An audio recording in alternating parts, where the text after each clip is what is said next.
इस वक्त हम मौजूद हैं औरंगाबाद शहर के रजवाड़ी निवासी तपेश्वर यादव जी के आवास पर। आज यहाँ तपेश्वर यादव जी को ग्रामीणों की ओर से, नेताओं की ओर से भव्य स्वागत किया जा रहा है, जो आप तस्वीरों में देख सकते हैं कि लोग इन्हें स्वागत कर रहे हैं। अब ऐसे में आप लोगों के मन में सवाल उठता होगा कि आखिर इनको सम्मानित और स्वागत क्यों किया जा रहा है। बिहार गृह रक्षा वाहिनी सचिव के पद पर इन्होंने चौथी बार जीत का परचम लहराया है और इतिहास रचने का काम किया है। और आज गांव में खुशी का माहौल है और लोग इन्हें गुलदस्ता देकर, फूल माला देकर, मिठाई खिलाकर भव्य स्वागत कर रहे हैं।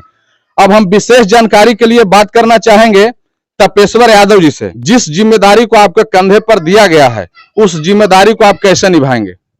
मेरे को जो जिम्मेदारी मिला है, मैं ईमानदारी पूर्वक, निष्ठा पूर्वक निभाऊंगा और जवानों के साथ कदम से कदम मिलाकर चलूंगा।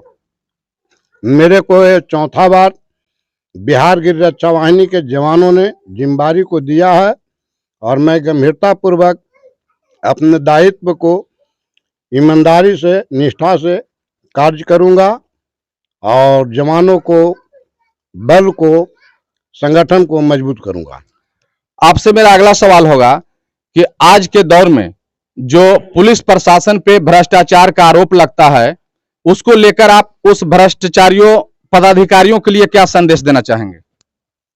मेरे डिपार्टमेंट पे कुछ ऐसे लोग होते हैं जो बदनाम करते हैं और हम लोग ईमानदारी से, गंभीरता से देखकर अपना डिपार्टमेंट का, अपना वर्दी का पालन करते हैं और ईमानदारी पूर्वक कार्य करने का काम करते हैं। कुछ ऐसे असामाजिक तत्व होते हैं जो हमारे डिपार्टमेंट को बदनाम करने के नाते कुछ असामाजिक बात को उछाल करते हैं, पर वैसा होता नहीं है। हम लोग एक हैं, वर्दीधारी हैं, ईमानदारी, निष्ठा से कार्य करने का काम है। शांति व्यवस्था कायम करना, विधि व्यवस्था कायम करना मेरा अहम भूमिका होता है और उस पर हमारे डिपार्टमेंट के सिपाही खरे उतरते हैं और उतरते रहेंगे, ईमानदारी पूर्वक काम करते रहेंगे। अब हम बात करना चाहेंगे राजद जिला प्रवक्ता डॉक्टर रमेश यादव जी से। इन्होंने भी जब जानकारी हुई तो इनके आवास पे आके गुलदस्ता देकर स्वागत किए। सबसे पहले तो मैं आपको और आपके चैनल को बधाई देता हूं और तपेश्वर बाबू बिहार गृह रक्षा वाहिनी के जिला संगठन सचिव पर इस बार चौथी बार चुनाव निर्वाचित हुए हैं। इसके लिए मैं अपने तरफ से और राष्ट्रीय जनता दल की तरफ से, तेजस्वी यादव जी की तरफ से, लालू प्रसाद महागठबंधन की तरफ से इनको मैं बधाई देता हूं और इनसे मैं आग्रह करूंगा कि ईमानदारी के साथ आप अपने जो आपने कहा उस काम को करते रहें, लोगों की सेवा भावना से लोगों को उत्प्रेरित कराते रहें। बधाई के साथ, शुभकामना के साथ हम लोग को मान सम्मान बढ़ाए हैं और हमेशा बहुत सक्रिय साथी हैं। हम लोग को हमेशा सुख दुख में भी साथ रहते हैं और अपने गृह रक्षा वाहिनी का जो संगठन है उसमें जो लोग कार्यरत लोग हैं उनको भी हमेशा मदद करने का काम करते हैं, जिसका परिणाम है कि आज चौथी बार ये संगठन सचिव के पद पर निर्वाचित हुए हैं। मैं बधाई देता हूं इन्हें। अब हम बात करना चाहेंगे जो सच्चिदानंद सिन्हा कॉलेज के प्रोफेसर भी यहाँ पे मौजूद हैं। सर, आपसे हम जानना चाहेंगे कि जिस तरह से खासकर शिक्षा के मामले में भी यादव समाज, जिस समाज से तपेश्वर जी हम लोग आते हैं, शिक्षा को लेकर बहुत पीछे हैं। शिक्षा को लेकर आप लोगों को क्या संदेश देना चाहेंगे?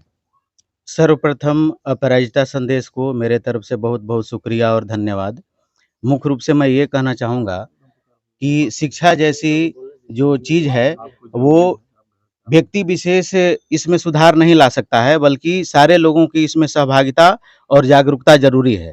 जब तक सारे लोग जागरूक नहीं होंगे तब तक इसमें बहुत कुछ बेहतर नहीं किया जा सकता है। इसलिए आवश्यकता इस बात की है कि हम सारे लोग इसमें रुचि लें और अपने अपने घर के बच्चों को पढ़ाई लिखाई पर, शिक्षा पर विशेष ध्यान दें।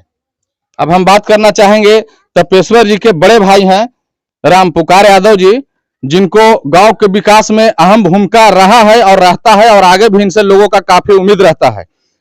रामपुकार यादव जी, आपसे हम जानना चाहेंगे कि आज आपके छोटे भाई तपेश्वर यादव जी के पुनः फिर से गृह रक्षा वाहिनी का संगठन सचिव बनाया गया है, इसको लेकर आप कैसा महसूस कर रहे हैं? सबसे पहले तो अप्रियता संदेश को मैं बधाई देना चाहता हूं। साथ ही साथ तपेश्वर भाई मेरे छोटे भाई हैं, इनको भी बधाई देना चाहूँगा कि जिस तरह से ही संगठन के चुनाव जीतकर गांव का नाम रोशन किए हैं। उम्मीद करता हूं कि संगठित रहते हुए संगठन को आगे बढ़ाने का कार्य करेंगे। देख सकते हैं तस्वीरों में कि लोग मिठाई खिला रहे हैं, इन्हें बधाई दे रहे हैं, माला देकर, मिठाई खिलाकर, गुलदस्ता देकर और इन्हें बधाई दे रहे हैं। अब हम बात करना चाहेंगे इसी गांव के बुजुर्ग व्यक्ति हमारे रामचंद्र भाई हैं, जो हमेशा समाज सेवा से जुड़े रहते हैं और इनका अहम भूमिका भी रहता है समाज सेवा को लेकर, यह शिक्षा के प्रति लोगों को जागरूक करना। रामचंद्र यादव जी, हम आपसे जानना चाहेंगे कि आप तपेश्वर यादव जी के बड़े भाई भी हैं और गांव को भी हर कार्य में आप हाथ बटाते रहते हैं, और बड़े भाई को फर्ज होता है कि छोटे भाई अगर गलत रास्ते पर जाए तो गलत रास्ते पर जाने से रोकना। सामने साढ़े बाबू, आप तपेश्वर जी को क्या सलाह देना चाहेंगे? मैं तपेश्वर जी, पहले तो अपराजिता संदेश को धन्यवाद देना चाहता हूं कि आज हमारे गांव में आप मीडिया के हैं और इसको फैलाते हैं और प्रचार भी करते हैं। उसके बाद संगठन के पद पर जो तपेश्वर यादव हम चौथी बार जो जीते हैं, उस पर ईमानदारी पूर्वक काम करते रहें और अपने विभाग को लोगों को लाभ पहुंचाते रहें।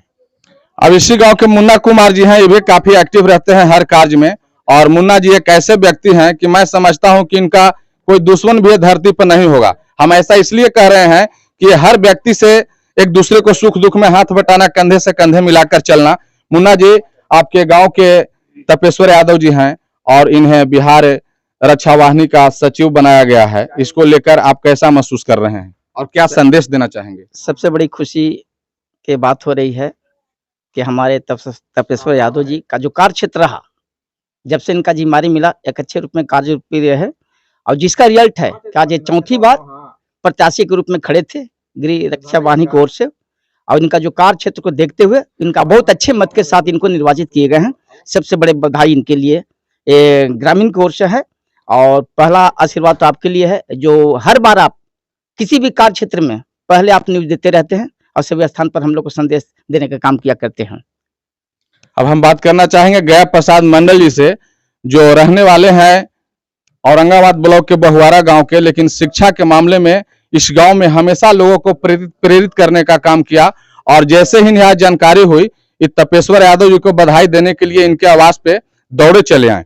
सर, आपसे हम जानना चाहें कि शिक्षा को लेकर आप क्या कहना चाहेंगे? सबसे पहले तो मैं कुशलेंद्र बाबू आपको अपराजिता संदेश के माध्यम से धन्यवाद देना चाहता हूं कि आपका इस कार्यक्रम में तपेश्वर बाबू के चौथी बार गृह रक्षा वाहिनी के सचिव पद पर सुशोभित किए गए हैं, इसलिए मैं बहुत हृदय से उनको धन्यवाद देता हूं।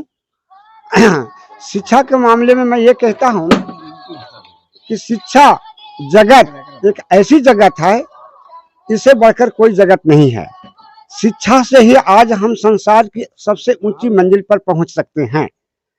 शिक्षक होने का नाते शिक्षक का शाब्दिक अर्थ होता है सी संयोगी छा का, सी से शिक्षित करना, छ से क्षमा करना और क से कर्म को आगे बढ़ाना।